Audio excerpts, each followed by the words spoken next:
আসসালামু আলাইকুম ওরহমতুল্লাহি ওবারাকাতুহু। বেসিক সালা কোর্সের প্রথম পর্বে আপনাকে স্বাগতম।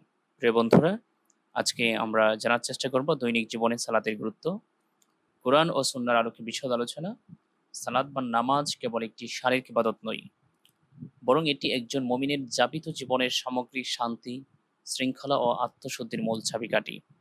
অর্থাৎ সালাতের মাধ্যমে শান্তি পাওয়া যায়, একটি শৃঙ্খলিত জীবন পাওয়া যায় এবং আত্মশুদ্ধি হয়। অর্থাৎ আমাদের আত্মা, কলব, আমাদের হৃদয়টা পরিষ্কার করা যায় সালাতের মাধ্যমে।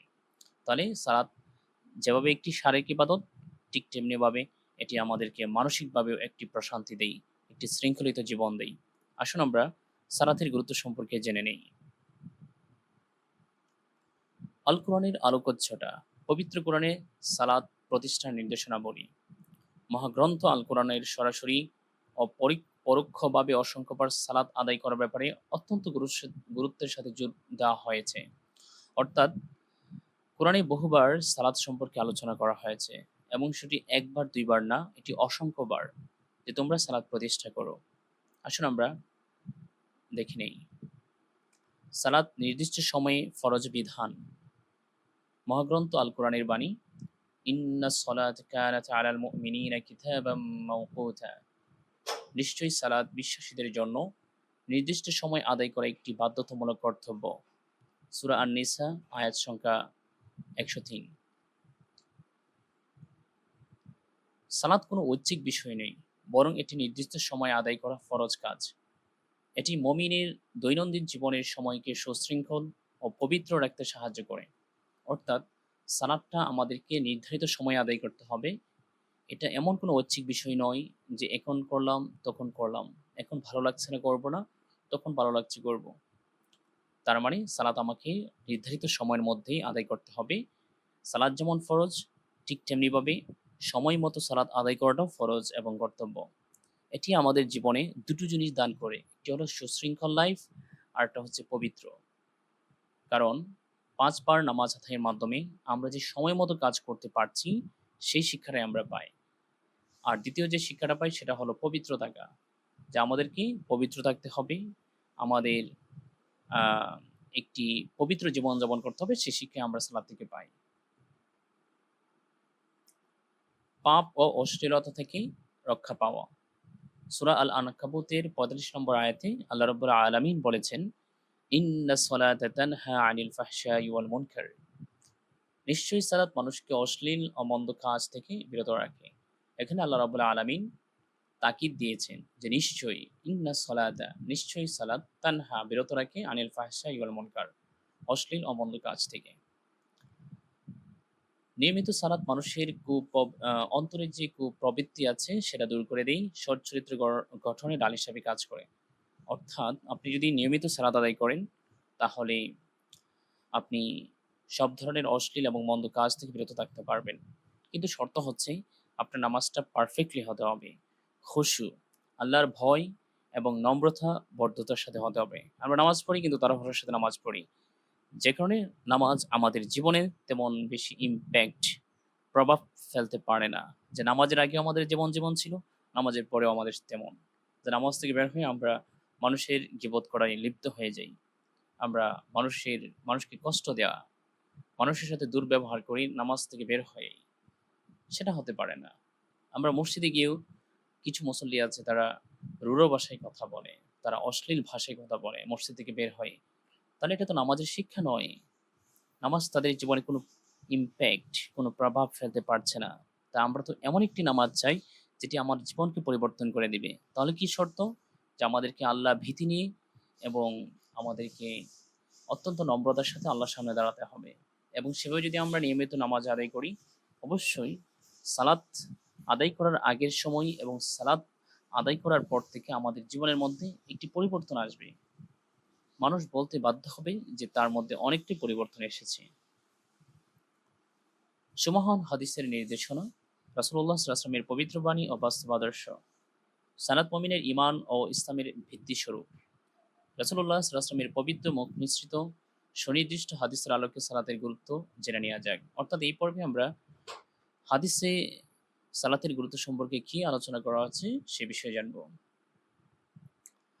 সালাত ইসলামের অন্যতম মূল স্তম্ভ। রাসূলুল্লাহ সাল্লাল্লাহু আলাইহি ওয়াসাল্লামের হাদিস এই ব্যাপারে, বুনিয়াল ইসলামু আলা খামসিন, শাহাদাতি আল্লা ইলাহা ইল্লাল্লাহ ওয়া ইকামিস সালাহ। ইসলামের মূল ভিত্তি ৫টি বিষয়ের উপর প্রতিষ্ঠিত। তার মধ্যে অন্যতম হলো সালাত কায়েম করা। অন্যতম মানে তার মধ্যে কত নম্বর ভিত্তি? ২য় ভিত্তি হলো সালাত। অর্থাৎ একজন ব্যক্তি ঈমান আনার পরে তার প্রধান কাজ হলো সালাত আদায় করা। ঈমান গ্রহণ করার পরে তার ১ম কাজ হচ্ছে সালাত আদায় করা। এছাড়াও ইসলামের অনেকগুলো কাজ আছে, যেমন যাকাত দেওয়া, রোজা রাখা, হজ করা এবং আরও তো ভালো, ভালো কাজ আছে, সেগুলো করা। কিন্তু ঈমান গ্রহণ করার পরে ৩য় কাজই হলো সালাত প্রতিষ্ঠা করা। এই যেমন স্তম্ভের গুরুত্ব ও তাৎপর্য। স্তম্ভ মানে পিলার। স্তম্ভ ছাড়া যেমন কোনো অট্টালিকা টিকে থাকতে পারে না, তেমনি সালাত ছাড়া কোনো মুসলমানের ইসলামের ভিত্তি মজবুত হয় না। এটি মুমিনের ঈমানি অস্তিত্বের প্রতীক। দেখুন, আপনি একটি বিল্ডিং করবেন, পিলার লাগে। পিলার ছাড়া যেমন একটি বিল্ডিং দাঁড়িয়ে থাকতে পারে না, অথবা যদি আপনি কিছু ইম্পোর্টেন্ট পিলার, যেটা খুবই গুরুত্বপূর্ণ জায়গায় যে পিলারটা বসাতে হয়, সেই পিলারটা যদি আপনি না দেন, তাহলে সেই বিল্ডিংটা অবশ্যই দুর্বল হয়ে তৈরি হবে। ঠিক তেমনিভাবে ইসলামের মূল ভিত্তি হলো ৫টি, মূল পিলার হলো ৫টি। এর মধ্যে কেউ যদি সালাত আদায় না করে, তার মানে তার ইসলাম নামক যে বাড়িটা সেটা দুর্বল হয়ে গেল। তাহলে এটি মুমিনের ঈমানি অস্তিত্বের প্রতীক। তাহলে মুমিনের একজন প্রতীক কি? সালাত আদায় করা। মুমিনের সাইন কি? কি দেখে বোঝা যাবে যে সে মুমিন? সেটা হলো সালাত আদায় করা। হাশরের ময়দানে ১ম হিসাব কি হবে? আসুন আমরা হাদিস থেকে জেনে নেই। হাদিস শরীফে আছে যে, ইন্না আউওয়ালা মা ইউহাসাবু বিহিল আবদু ইয়াউমাল কিয়ামাতি সলাতুহু। কিয়ামতের দিন বান্দার আমলসমূহের মধ্যে সর্বপ্রথম সালাতের হিসাব নেওয়া হবে। অর্থাৎ আমরা তো অনেক কাজ করি, অনেক আমল করি দুনিয়াতে। কিন্তু ১ম যে হিসাবটা, যে আমলের মাধ্যমে ১ম হিসাব নেওয়া হবে সেটি হলো সালাত। হিসাবের গুরুত্ব ও পরিণতি। পরকালে মুক্তির মূল চাবিকাঠি হলো ১ম হিসাব, অর্থাৎ সালাতের সহজতা। সালাতের হিসাব যার অনুকূলে থাকবে, তার পরবর্তী সমস্ত হিসাব কাজ সহজ হয়ে যাবে। অর্থাৎ আপনাকে কোনো পরীক্ষক ১ম প্রশ্ন করল, আপনি সেখানেই আটকে গেলেন। তার মানে আপনার প্রতি সেই পরীক্ষকের কি ধারণা তৈরি হবে? যে আপনি ভালো ছাত্র নাকি খারাপ ছাত্র? ঠিক তেমনিভাবে সালাত হবে আমাদের ১ম হিসাব। আমরা যদি ১ম হিসাবে যদি আমরা গড়মিল করি, আমরা যদি দিতে অক্ষম হই, আমরা যদি পারফেক্টলি না দিতে পারি সালাতের হিসাব, তাহলে পরবর্তী ধাপগুলো আমাদের জন্য কঠিন হয়ে যাবে। আমরা ১ম ধাপে আটকে যাবো। তাহলে সালাতের হিসাবটা যদি আমরা ঠিকঠাক দিতে পারি, পরবর্তী ধাপগুলো আমাদের জন্য আল্লাহ রাব্বুল আলামিন সহজ করে দিবেন। দেখুন, সালাত শুধু একটি শারীরিক ইবাদত নয়, বরং এর মাধ্যমে আত্মিক প্রশান্তি ও মানসিক মুক্তি পাওয়া যায়। যে মানসিক প্রশান্তির উৎসই হচ্ছে সালাত।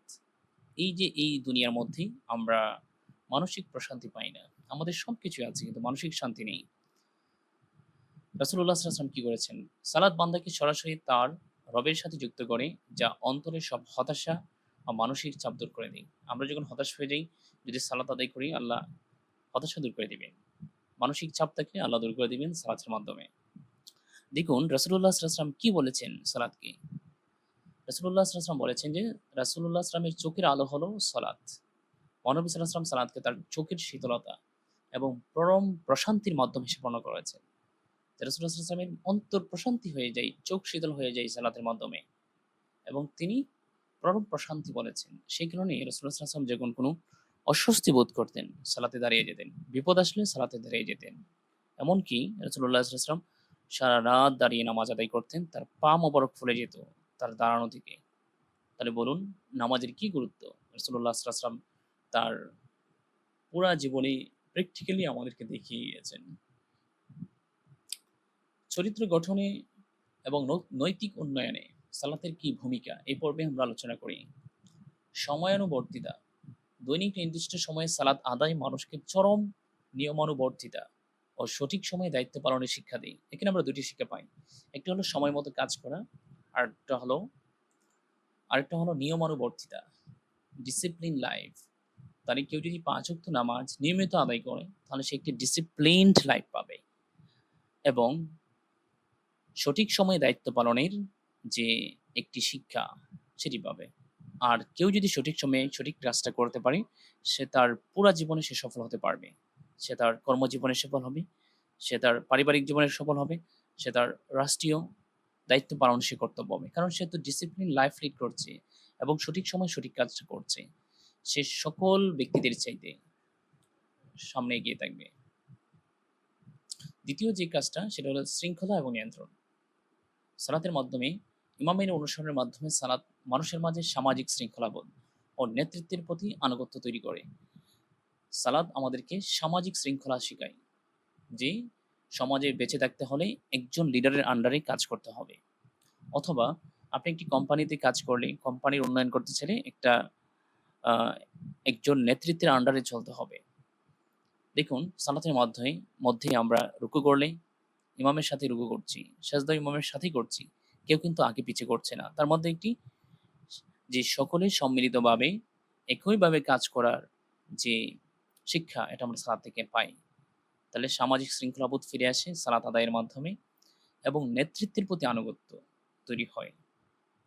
যে নেতা যাবে একদিকে, অমিত থাকবো আরেকদিকে, এভাবে তো একটি সমাজের উন্নয়ন হয় না।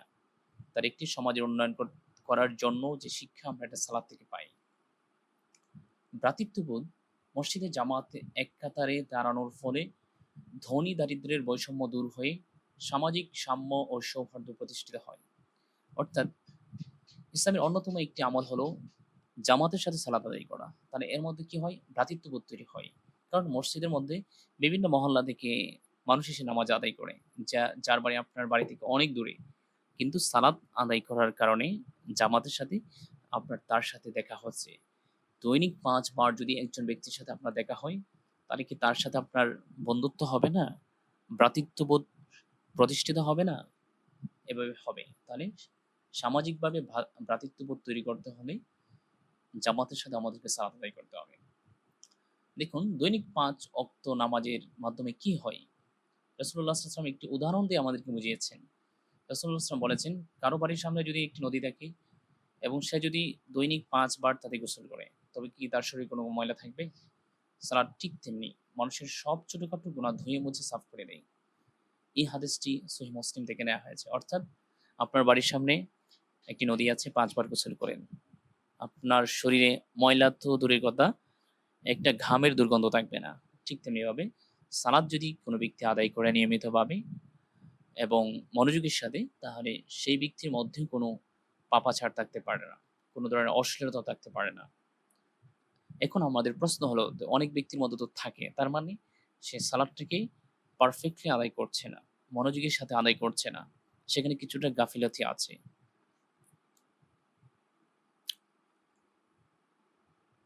দেখুন ইমানের অন্যতম প্রধান মাপকাঠি কি? ইমান আমরা কিভাবে চিনব যে কে মমিন আর কে কাফের? মমিন ব্যক্তি, দেখুন মমিন ব্যক্তি ও কুফর শিরকের মধ্যে প্রধান পার্থক্যকারী বিষয় হলো সালাত পরিত্যাগ করা। সুতরাং সালাতই হচ্ছে মমিনের প্রকৃত পরিচয়। দেখুন এটা সহিহ মুসলিম থেকে নেওয়া হয়েছে। সিহাসাত্তার একটি অন্যতম একটি গ্রন্থ। যে মমিনের মধ্যে আর কুফরের মধ্যে পার্থক্য হচ্ছে সালাত পরিত্যাগ করা।